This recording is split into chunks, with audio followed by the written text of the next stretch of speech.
ninth and 10th night, we decided to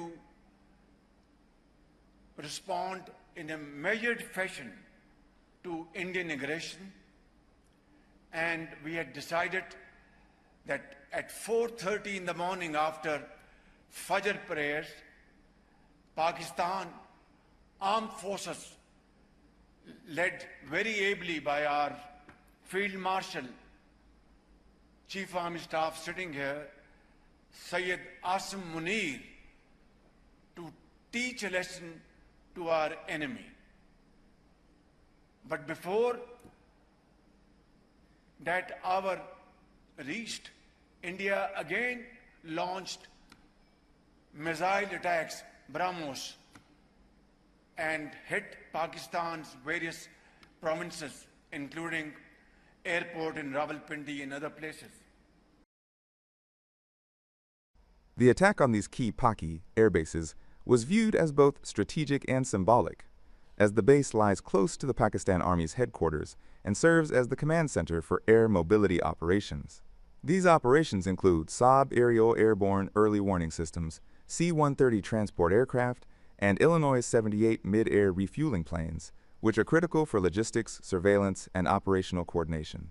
The widely speculated Kirana Hills nuclear cookout has not been verified for any major issues as yet, radiation and whatnot. The Enerkan base also houses Turkish-made Bayraktar TB2 drones and Pakistan's indigenous Chopper-1 drones used for targeting and surveillance missions. And this is one of the major strikes that incapacitated the Pakis. It stays so for a while, until they are rebuilt. The Pakistani populace since were fed with alternative propaganda. This strike in particular was the reason that the desperate call for ceasefire rang out from the Pakis to all they could. The Pakis were pissed and blamed the Chinkies, who could not help as they thought would defend their critical assets and locations. The satellite images before and after are authentic, verified by international sources. Washington Post and Reuters carried them as well. True Maxar satellite images with better resolution provides better details. Look them up if you will.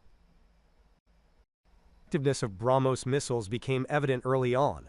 Most of the successful strikes were carried out using Brahmos missiles. This impact was so significant that the Pakistani DGMO was compelled to request a ceasefire after multiple Chinese-made anti-missile systems failed to intercept the attacks on key airbases and strategic installations.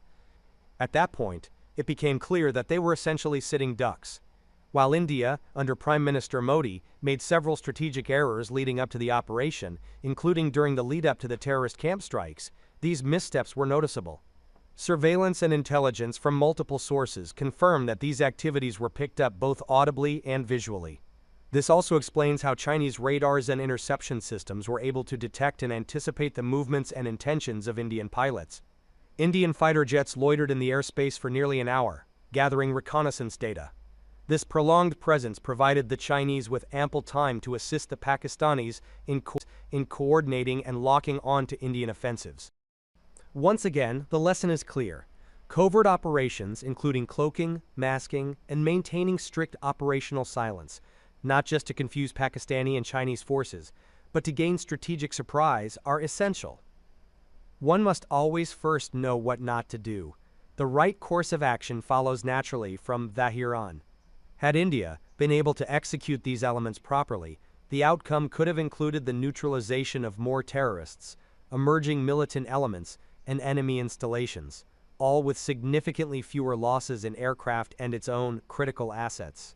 The key lies in covert operations, the very tactics used by terrorists and expertly executed by Israeli forces. And besides that, there would have been nothing wrong if India had continued operations to eliminate more Pakistani and Chinese assets before ceasefire.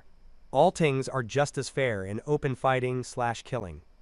After all, their airfields were reportedly rendered inoperative, and INS Vikrant had already successfully trained its focus on strategic assets in Karachi, from a safe range in the Arabian Sea. The Pakis were aware. They did not move their frigates, not even an inch at the Karachi harbor, and no chatter.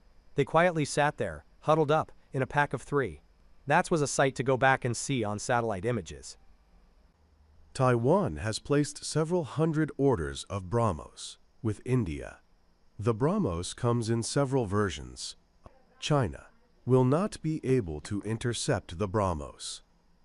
Taiwanese and Indians will further enhance the Brahmos, even further than what it is already now.